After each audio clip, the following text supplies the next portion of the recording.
వాళ్ళు వాళ్ళ బంధువులను తీసుకొచ్చి ఈ అమ్మాయికి కౌన్సిలింగ్ ఇచ్చి, అమ్మ పరువు తీయకు, ఏదో అయిపోయింది, ఇతనితో మంచోడు అతను, అది ఇది మీకు అన్నీ చూసుకొని ఇచ్చాము అని ఈ అమ్మాయిని ప్రెజర్ చేశారు. దాంతో ఈ అమ్మాయి ఫైనల్గా ఒప్పుకునింది. ఒక అగ్రిమెంట్ రాసిచ్చారు, సంతకాలు పెట్టించారు ఈ అమ్మాయి దగ్గర. నేను ఇతనితో కాపురం చేస్తాను, నేను ఇక మీదట కత్తితో బెదిరించారు. సో ఈ అమ్మాయి సరే, వీళ్ళు కూడా ఏమనుకున్నారు, ఏదోలే లవ్ స్టోరీలు అందరికి ఉంటాయి, అవన్నిటిని ఇప్పుడు పెట్టుకుంటే ఎలాగవుతుందని వీడికి కూడా వాళ్ళ పేరెంట్స్ కౌన్సిలింగ్ ఇచ్చారు, ధైర్యం చెప్పారు, ఏం కాదు పోమన్నారు. సరే వీడు మళ్ళీ బెడ్రూమ్లోకి వెళ్తే మళ్ళీ సేమ్ స్టోరీ, మళ్ళీ కత్తి తీసింది, మళ్ళీ వీడిని బెదిరిస్తుంది. నేనేదో వాళ్ళ కోసం ఒప్పుకున్నాను, నువ్వు నన్ను తాకడానికి లేదని. ఇది ఎక్కడ పెంటరా ఏమిరా అని చెప్పి వీడు మళ్ళీ బయటకు వచ్చేసి ఆ అమ్మాయి ఇలాగే చేస్తుందని చెప్పారు. దాంతో వీళ్ళు పోలీసులకు కంప్లైంట్ చేశారు. పోలీసులు కంప్లైంట్ చేస్తే పోలీసులు కూడా ఏం చేస్తారు, ఇది సివిల్ కేసు, పెళ్ళిళ్ళ వ్యవహారం, వాళ్ళకి కూడా మైండ్ పోయింటుంది పోలీసులకు కూడా. అమ్మాయిని పిలిస్తే మేజర్ అమ్మాయి, అవును నాకు మా ఇద్దరికి ఎప్పటి నుంచి అఫైర్ ఉంది, అమ్మనికి నాకు బలవంతంగా మా ఇంట్లో వాళ్ళు చేశారని అమ్మాయి చెప్పింది.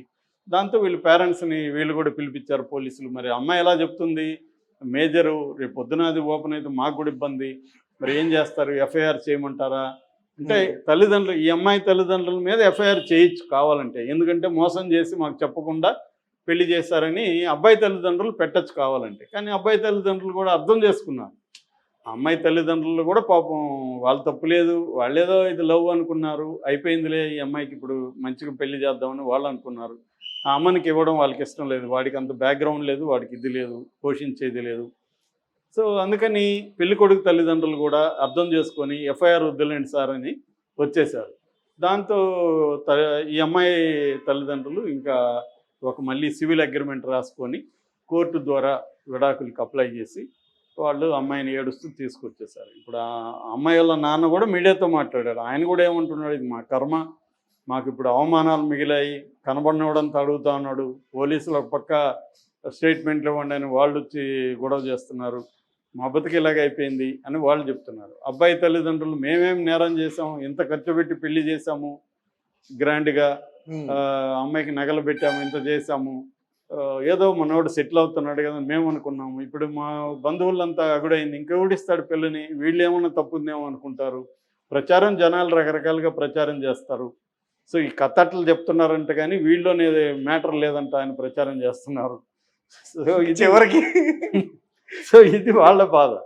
సో అంటే ఇక్కడ ఓవరాల్గా ఇక్కడ విషయం ఏంటంటే, వీళ్ళ అమ్మ నాన్న తప్పు ఉంది, ఈ అమ్మాయి వాళ్ళ అమ్మ నాన్న. ఎందుకంటే ఈ అమ్మాయికి వేరే పెళ్ళి ఇష్టం లేదని అమ్మాయి చెప్పింది.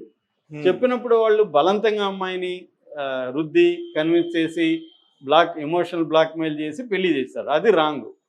వాళ్ళు ఒకసారి చెప్పినాక పెళ్లి చేయకూడదు అమ్మాయికి, కనీసం కొద్ది రోజులు గ్యాప్ ఇచ్చి, ఒకవేళ ఏమన్నా అమ్మని వద్దనుకుంటే అప్పుడు చేయాలి, లేదు అమ్మనే నేను పెళ్లి చేసుకుంటా అంటే నీ ఫేట్ ఎలా ఉంటుందో ఇల్లని వదిలేయాలి. అంతే తప్ప వీళ్ళు అమ్మాయిని ఫోర్సిబుల్గా చేసి, ఇప్పుడు ఏమైంది, ఆ అబ్బాయి వాళ్ళ కుటుంబం ఎంతో సఫర్ అవుతుంది కదా, అబ్బాయి కుటుంబం. అవును, ఈ వీళ్ళకి కూడా పరువు పోయింది కదా, ఊర్లంతా ఇదైంది. ఇప్పుడు చచ్చినట్టు అమ్మని డామినేట్ చేస్తాడుగా, వాడు చిద్విలాసం ఉన్నట్టున్నాడు, వాడు ఎక్కడికి పోతుంది ఆ ప్రాపర్టీ అని.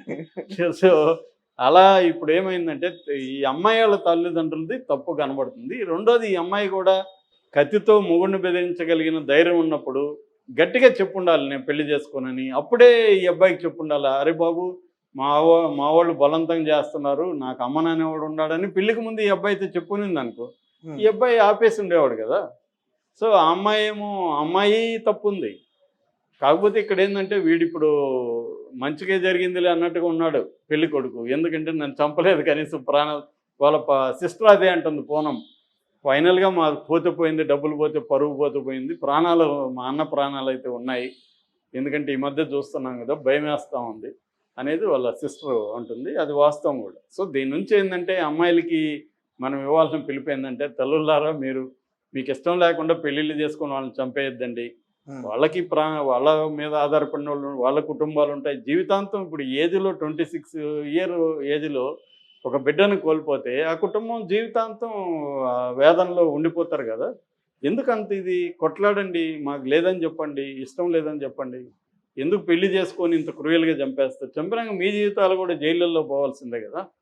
కాబట్టి ఏంటంటే థింక్ చేయాలి, తమకి ఒకవేళ ఇష్యూని ఎలా సాల్వ్ చేసుకోవాలో అర్థం కాకపోతే సైకాలజిస్టులను కలవాలి, లేదా మంచి ఫ్రెండ్స్ ఉంటే వాళ్ళతో మాట్లాడాలి. ఇవన్నీ చేయకుండా మనకు మనమే ఆలోచిస్తూ ఉంటే మనకి ఇదే సొల్యూషన్, ఇంకే దారి లేదనిపిస్తూ ఉంటుంది. ప్రతి సమస్యకి మల్టిపుల్ పరిష్కారాలు ఉంటాయి. అందులో ఏది బెటర్ అనేది చూసుకోవాలి. ఎప్పుడైనా కూడా గుర్తుపెట్టుకోవాల్సినవి ఏమంటే క్రైమ్ దగ్గరికి వెళ్ళకూడదు మనం. ఎటువంటి క్రైసిస్ వచ్చినా మనం క్రైమ్‌లోకి ఎంటర్ కాకూడదు. క్రైమ్‌లోకి ఎంటర్ అయితే ఖచ్చితంగా అది మనల్ని కూడా రూయిన్ చేసేస్తుంది. కాబట్టి అవాయిడ్ క్రైమ్. దాని బదులు మీరు మాట్లాడండి.